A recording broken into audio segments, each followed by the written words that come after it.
नमस्कार दोस्तों। आज हम इस वीडियो में दो चीज़ों के ऊपर बात करेंगे। पहला कि 17 अप्रैल को आरबीआई अनाउंसमेंट क्या रहा, दूसरा 17 अप्रैल को निफ्टी का ट्रेंड कैसा था और 20 अप्रैल को कैसा रहेगा। चलिए पहले आरबीआई अनाउंसमेंट्स क्या हुए उसको देखते हैं। पहला पॉइंट, 17 अप्रैल को आरबीआई ने इकोनॉमी में लिक्विडिटी इंजेक्ट करने के लिए अपने टीएलटीआरओ पॉलिसी टूल का यूज़ किया। इसका यूज़ करके आरबीआई 25,000 करोड़ इकोनॉमी में इंजेक्ट करेगा। टीएलटीआरओ का full form targeted long term repo operations होता है।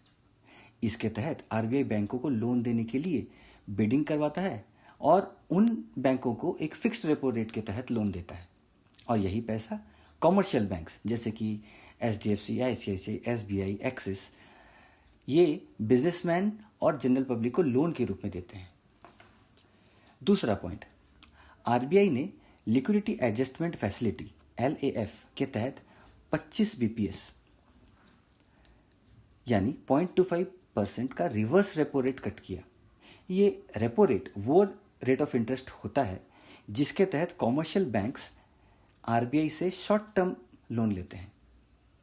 तीसरा पॉइंट, आरबीआई ने सिडबी, नाबार्ड और एनएचबी के लिए 50,000 करोड़ का स्पेशल पैकेज अनाउंस किया, जिससे small housing finance company, MSME और एसएमई सेक्टर में ज़्यादा लोन बांटे जा सकेंगे। इस पैसे से छोटी कंपनियां अपना रोलिंग कैश अरेंज कर पाएंगी। चौथा पॉइंट,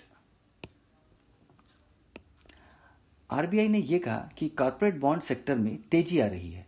इसका मतलब कि ये कंपनियां इन्वेस्टर से आसानी से पैसा उधार ले पा रही हैं।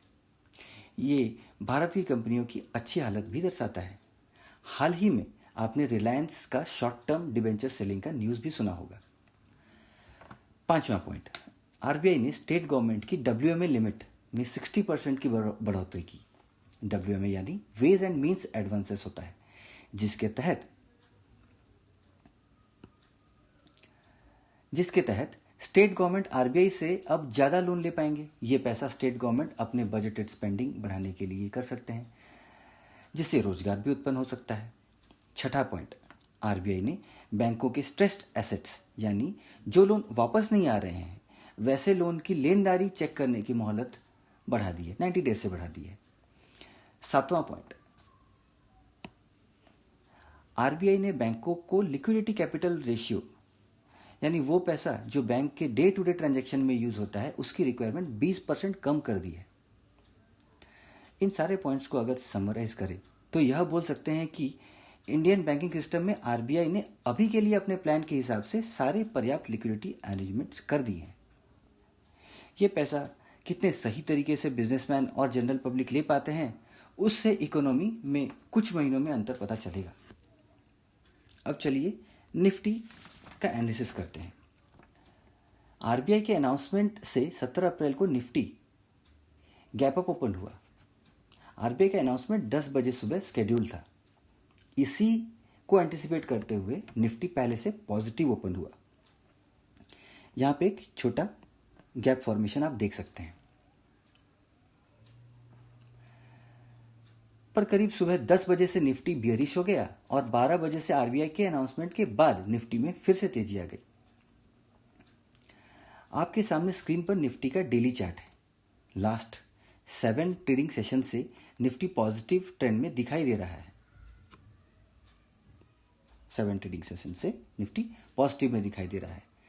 इस पॉजिटिव ट्रेंड को सपोर्ट करने के लिए नीचे दिए गए मूविंग एवरेज कन्वर्जेंस डाइवर्जेंस यानी मैकडी को देखें तो ये जीरो लाइन से ऊपर है।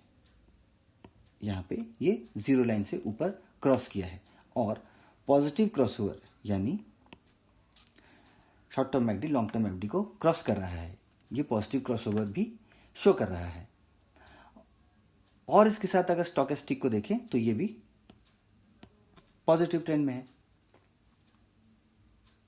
पर एक खास चीज जो स्टॉकेस्टिक में देखने मिल रही है वो यह है कि यह ओवरबॉट जोन में जा पहुंचा है। ये ओवरबॉट जोन है। निफ्टी का गैप अप ओपन होना